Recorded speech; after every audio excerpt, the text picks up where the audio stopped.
Hey everyone, and welcome to another meeting of the Tropical Rum Society. As always, I'm Matt, and today it is dark grey outside, so I'm making up for it with what I think is probably the brightest shirt that I own. In this meeting, we're actually going to be talking about a ron, not a rum, because this one comes from Cuba. It's the 3-year-old Santisima Trinidad de Cuba, which to me is a somewhat confusing name because Trinidad and Tobago is also a place, and it's not in Cuba. So what's it all about? Let's jump into today's meeting and find out. So, like me, you might see that name of Santisima Trinidad and start immediately thinking, hey, Trinidad and Tobago makes rum. Is this from there? But no, you would be way off. The de Cuba part of this name tells us that this is actually a Cuban rum, and the Santisima Trinidad is Spanish for Holy Trinity. So what we really have here is the Holy Trinity of Cuba ron, not rum, because it is Spanish. Interestingly, I wasn't able to find much online about the distillery or even particularly this brand, but I was doing English searches on Google because I'm not a Spanish speaker, so there might be some more information out there if you're able to actually search in Spanish. On the back of the bottle here, it does list a company called Tecno Azucar Cuba y Distillerías MGSL, which doesn't really mean a lot to me, but I'm guessing is some sort of manufacturing company of spirits. It's got an address that's listed as Barcelona in Spain for its mailing address, but other than that, there's not too much that I can tell you about who actually produces this. The only other things that I can really tell you about the distillery is that it must be in Cuba because we have the Cuban government warranty on the back, and there is an embossed 1944 here, which I'm assuming is probably the year that the distillery must have started.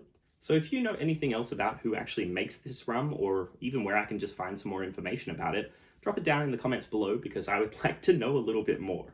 Now, while we don't know a huge amount about the distillery, there's plenty more information on this bottle that tells us about this rum. The 3-year Santisima Trinidad de Cuba sits at 40% ABV, so it's a pretty stock standard alcohol content. I'm going to give you a second to write down how old you think this rum is down in the comments below. And while you're waiting, if you just want to give the video a like as well, always helps to boost the engagement. Done? Got it written in there? All right, well, if you said 3 years, congratulations. You know how to read the title of the video and what's on the bottle. So all of the rum in here has been aged for at least 3 years, but it's actually a blended rum made up of multiple distillates. The majority of this is probably that 3-year aged rum, but there is also probably a mix of slightly older rums in there as well to give it a little bit more rounding and a little bit more character to offset that really young aged rum. Now, if you got that right, give yourself a thumbs up by clicking that like button, and I'm really proud of you. Well done. From what I can find, the rum is aged in 2 stages, both using white American oak barrels. The first time around, fresh cane spirit is put into the barrel to age. Now, some of this is left longer than others, some is taken out earlier, some is left to get a little bit more age to it, but then that is all taken out and blended together and then put back into a different barrel to age again.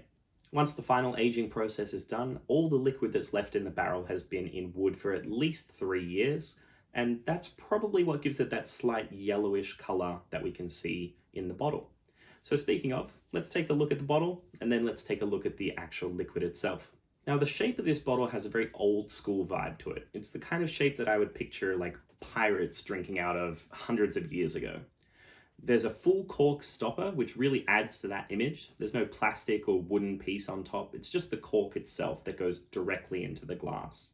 It seems like the kind of thing that you would see Jack Sparrow tugging at his teeth with to get to his rum. The label is elegant and detailed while not being too overpowering. Simple colors and a good font make this a very classy bottle. But as cool as the bottle is, we're here for the rum, so let's get it poured out and take a look. Now, I said that you would see someone like pulling it out with their teeth, so we'll give it a try and see. It does work. Excellent. All right, let's get this into the glass here, but not too much of it. I think that'll do. The liquid is very clear, quite transparent, and it's kind of tending towards like a straw color, but I wouldn't even call it as far as that. It's an off clear.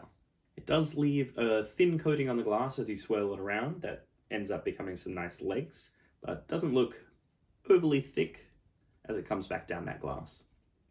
The nose on this is quite light. I'm not getting a huge amount out of the glass on the initial whiff, so let's go back in for another. It does smell a little bit more as it is opening up just a bit. It's quite sweet. It's quite, it's a light sweetness, kind of almost like remnants of like a citrusy sort of fruit that's been in the room. It's kind of like you've already used a cutting board and cut up a bunch of like lemons and limes and maybe a banana on there as well. And then you've just left the cutting board, but then taken the fruit away.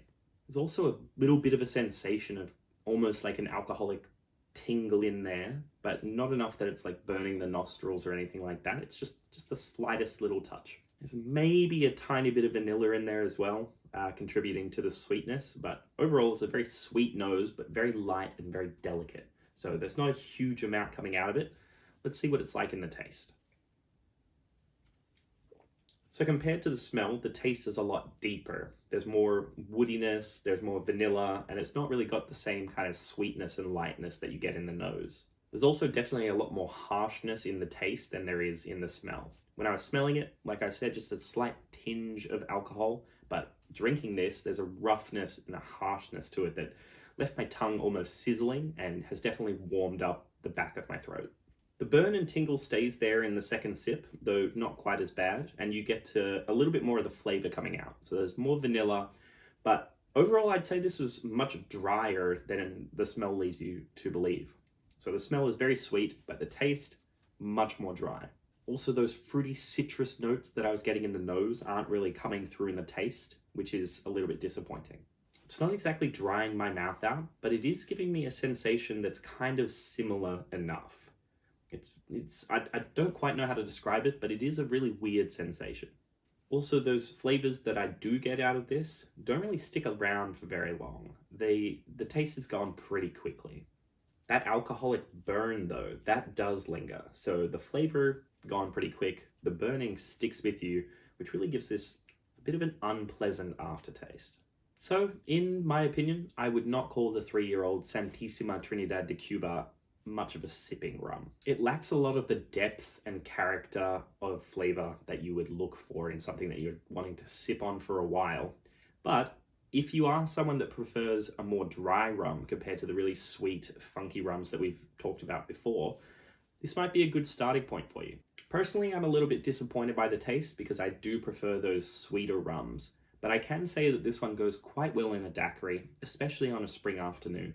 I've also heard from plenty of people that the 7-year is much better than the 3-year-old, so I think I'm going to have to grab a bottle of that and do a review on that one in the future. So if you want to see that, make sure you hit that subscribe button so you don't miss out. And in the meanwhile, I'm going to go finish this off, get the bottle onto the shelf, and I will see you in the next meeting.